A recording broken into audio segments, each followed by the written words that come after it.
Regardez la route comme elle est. Je suis rentré chez un concessionnaire de voitures complètement abandonné. C'était post-apocalyptique. Tout était désert. Les salles de réunion, les bureaux, l'usine d'assemblage, il restait même des robots. La cantine, ça a complètement moisi, regardez ça.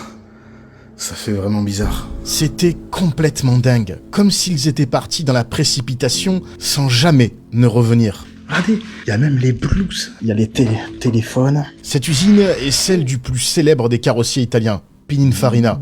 Une marque légendaire née en 1930. Elle a produit des modèles qui ont marqué l'histoire de l'automobile, dont la célèbre Ferrari F355, la Peugeot 406 Coupé que vous devez certainement connaître, la Ferrari Testarossa ou l'iconique Alfa Romeo Duetto Spider. Putain mais c'est resté tel quel, je sais pas si vous vous rendez compte là. Je pense que c'est là qu'ils faisaient les tests de voitures. Il y a plein de choses.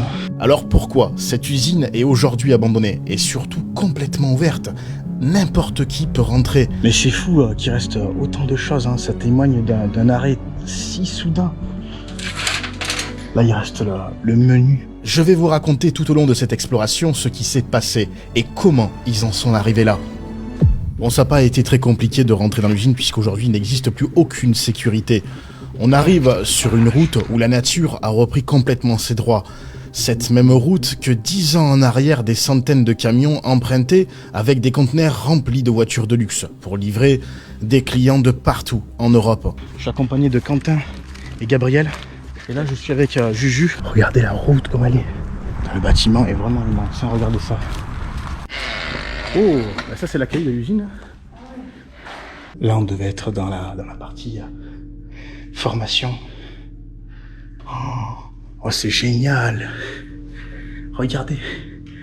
Et là, on a toute l'usine avec la chaîne et les voitures qui passaient là. Alors vu comme ça, c'est vrai qu'on pourrait croire que les lumières sont allumées. Mais en réalité, l'usine a été conçue pour être la plus économique possible. Et grâce aux puits de lumière sur tout le bâtiment, la lumière du jour éclaire naturellement l'intérieur. Oh, les chaises n'ont plus de pieds. On m'explique pourquoi? Je pensais pas qu'il puisse rester autant de choses. Et là, on arrive dans la partie cuisine. Regardez ça.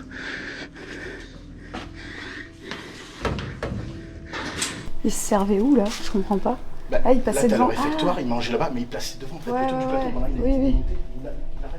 Mais oui, parce qu'il y a plein de plateaux là par terre. Là, on a des assiettes. Il y a des assiettes? Ils devaient servir et les donner aux personnes qui étaient là avec le plateau, quoi. Ah oui, il y a encore toutes les assiettes. La vitrine à réfrigérer où ils mettaient des plats.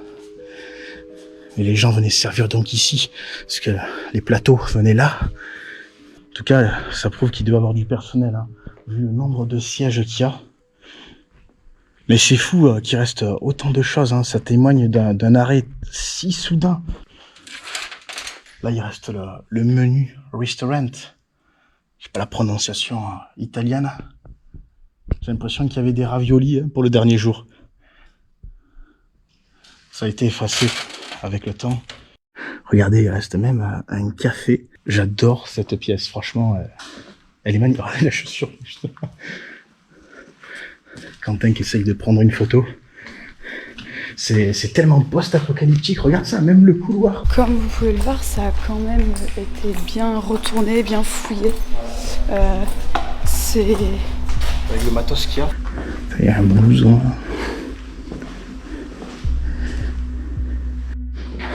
On arrive donc dans un des vestiaires. Il y avait des blouses par terre.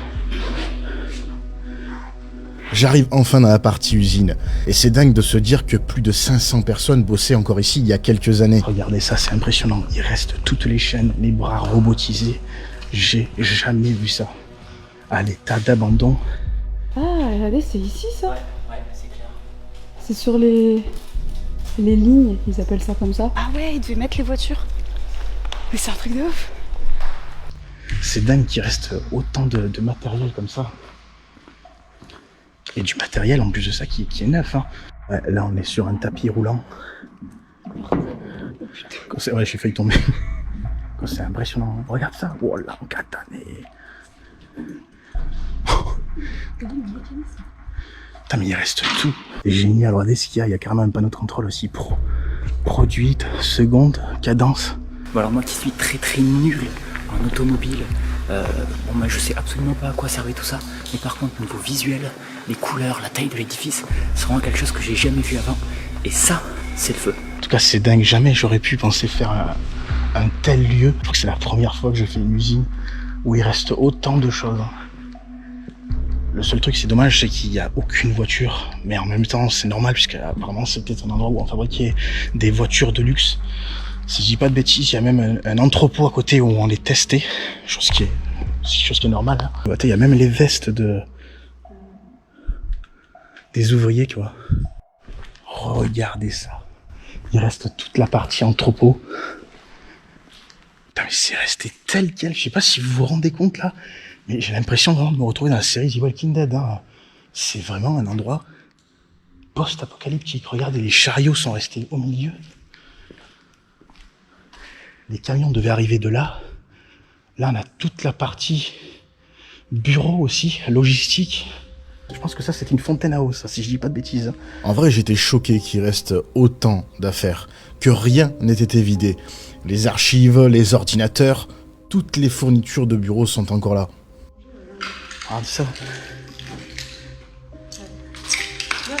Je vais pas trop toucher parce que je sais quoi choper le Covid-23, ça. Ah ouais. Ah, il y a les téléphones.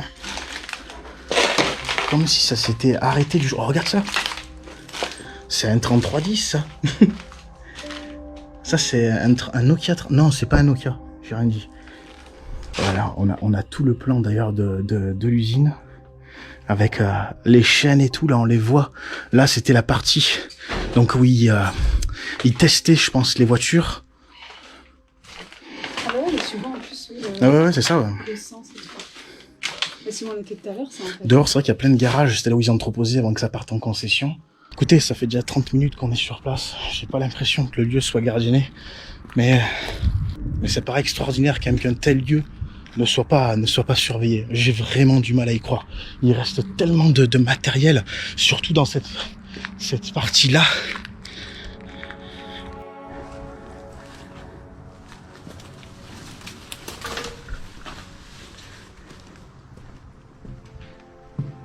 Bon, là, je me trouve dans une autre partie d'entrepôt. Je pense que c'est là qu'ils faisaient les tests de voitures.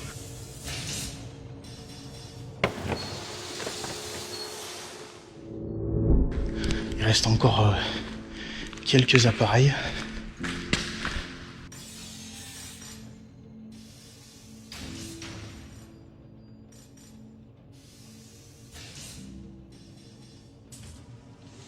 Il reste... bon, beaucoup ont été vidés. Hein. Je pense que c'est du matériel qui doit valoir quand même très cher. En 2015, il restait encore sur le parking nord toutes les voitures issues des crash tests. On les voyait encore en vue satellite d'ailleurs. Mais aujourd'hui, elles ont toutes été enlevées pour respecter les normes de pollution. Alors pourquoi cette usine, où plus de 500 personnes y travaillaient encore en 2010, a-t-elle été abandonnée? L'entreprise a fait faillite dans les années 2010. La concurrence étant beaucoup trop forte, Pininfarina a dû céder presque la totalité de ses parts. Alors j'ai pas vraiment d'explication sur pourquoi cette usine est ouverte depuis des années, pourquoi rien n'a été vidé. Il reste encore une zone de flou à élucider. Mais une chose est sûre, je ne suis pas prêt d'oublier cette exploration.